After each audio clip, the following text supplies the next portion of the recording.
ukuhambisa lapha komsebenzi abayenzayo bokuqeqesha-ke labo-ke abangenzena abanamakhono amaningi ahlukahlukene balapha namhlanje endaweni-ke iyakhona-ke eshowe kodwa ukuza kwabanzi ngalolu daba ake sixhumane bukhoma-ke nomxhumanisi umnumzane-ke u-SI wakalethuli ukuchazela-ke kabanzi manje unaSibongile sikwamukele ngesikhathi nekhwezi yemini nje. Ngiyabonga kakhulu uMaphonoba ukungamukela emsakazweni Ikhwezi FM.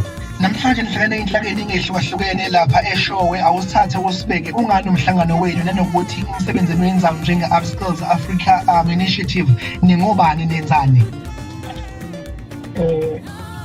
Inhlangano ebizwa kuthiwa u-Upskills Africa Initiative iyinhlangano yamakrestu engenzi inzuzo.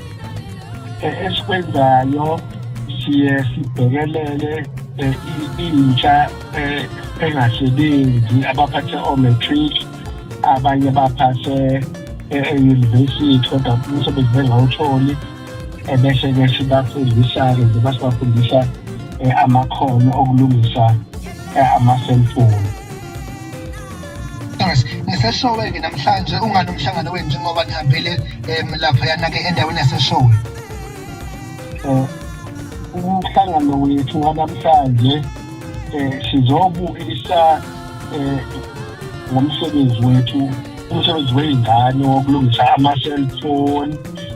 Simemile samema inkosi yakwaMondi kanye nomkhandlu wayo, besimemile nanemeya yedolobha laseshowe, samema nje ubuholi obuningi bala eshowe ukuthi bazobona umsebenzi owenziwa zingane ukulungisa amafoni.